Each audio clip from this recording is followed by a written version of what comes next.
Hello, my third graders. It is Monday, March 23rd. I'm going to read a book today called The Rooster Who Would Not Be Quiet. Okay, I have some questions I posted on Google Classroom that I'm going to read to you right now as well in case you can't get onto Google Classroom for any reason. Remember, as a good test taker, we always read the questions before we read the text so we know what answers we're looking for as we read. So here are questions. They're just basic comprehension questions that I want you to answer. If you listen to the book, you can send it to me or do it on your own at home, okay? Number 1, describe the city at the beginning of the story, okay? So we know that this is going to be taking place in a city. The setting is in a city. Why did Don Pepe get elected mayor? Don Pepe's first rule was no loud singing in public. How did this rule change over time? When the rooster moved into town, Don Pepe tried to silence him. How did he try to do this? Okay, and why wasn't Don Pepe successful in making the rooster stop singing? Okay, these 5 basic comprehension questions I want you to think about as I read, and they're posted on Google Classroom, or you can always rewind and listen to those again at the end of the story to answer them, okay? This book is called The Rooster Who Would Not Be Quiet. It is by Carmen Argot Deddy. I believe is how we say it. Okay.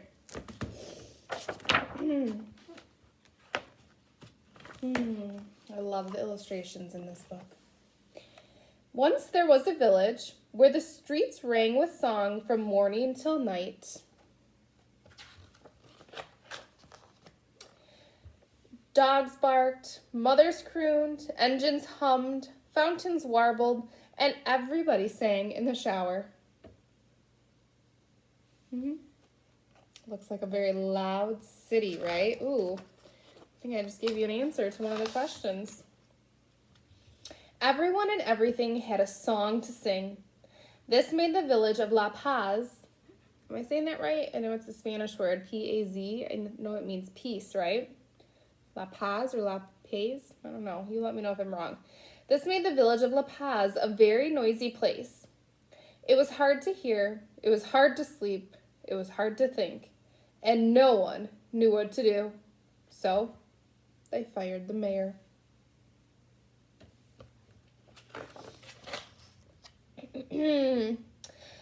Now they were a very noisy village without a mayor. So they had an election. Only Don Pepe promised peace and quiet. He won by a landslide. That means by a lot. It wasn't even close. The next day, a very polite law appeared in the village square. No loud singing in public, por favor, which means please in Spanish. Things were getting better already. And there's Don Pepe. Vote for Don Pepe. But more laws soon followed. No loud singing at home. And then they crossed out at home. No loud singing. No singing. Basta! Quiet already. Until finally, the noisy village of La Paz was silent as a tomb. Very quiet. There's the teapot. Even the tea kettles were afraid to whistle. Some people left the village, singing loudly. Others stayed behind and learned to hum. The rest were just grateful to have a good night's sleep, for crying out loud. And what does it say here? Adios. Means goodbye. People are leaving the city. 7 very quiet years passed. 7 years.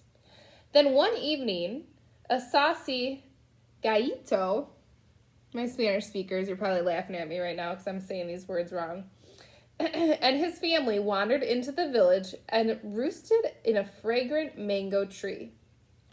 So I know that means rooster. Gallito. I know I'm saying it wrong though. When the little rooster awoke, the next morning, he did what roosters were born to do. He sang, "Kiki-cream," waking everybody up. As his rotten luck would have it, the mango tree grew beneath the cranky mayor's window. Uh-oh. "You there," goused Don Pepe. "No singing. It's the law." "Well, that's a silly law," said the merry Gallito. "Smell the sweet mango tree? How can I keep from singing?" "Hum! Then I will chop down that stinky tree," huffed Don Pepe. "Will you sing then?" The plucky Gallito shrugged. "I may sing a little less cheerful song, but I will sing." And he did. Kikiriki! Still singing. You like my singing voice? And there goes the mango tree. He chopped it down.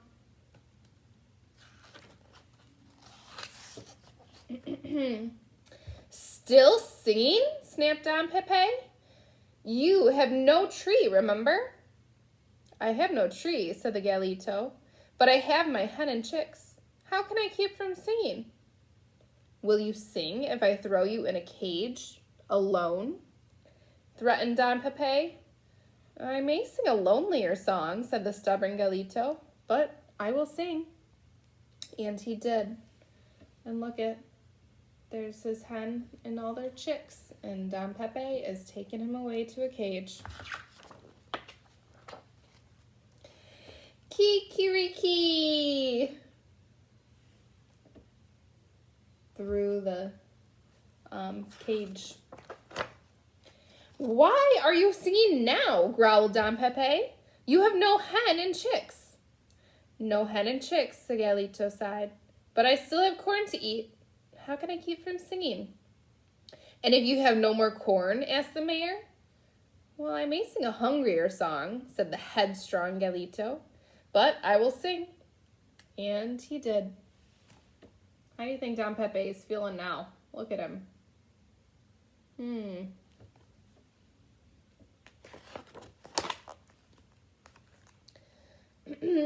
Kikiriki! "Aren't you hungry, you crazy bird?" wailed Don Pepe. "Claro, of course," said the Gallito. "But if the sun came up and is still shining despite this world's troubles, how can I keep from singing?" "And if you never see the sun again," snarled the mayor, and he ran for a blanket to cover the rooster's cage. "I may sing a darker song," said the brave Gallito after him, "but I will sing." And he did. And how would you describe the rooster? Gallito is rooster in Spanish. Oh, and look at in his dark cage. Kikiriki! Still singing.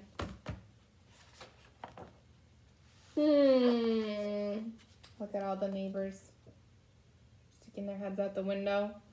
And he is singing, singing, singing, singing, singing. Don Pepe does not look very happy, huh? As the Gallito song echoed down the soundless streets of La Paz, it stirred an old familiar longing for a time when everyone and everything had a song to sing. Not so with Don Pepe. Singing gave him indigestion. He's green in the face. He's holding his belly, and it gives him indigestion. What do you think that might mean, indigestion? It means like a stomach ache, means that he doesn't feel very well. The next day, Don Pepe stumbled out onto the yard in his nightshirt. He tore away the blanket and pleaded, "You have no tree to roost in, no hen and no chicks to comfort you, no grain to fill your belly, no sun to drive away the shadows. Why, oh why, are you still singing? Promise to stop and I will set you free." Do you think he's going to promise to stop?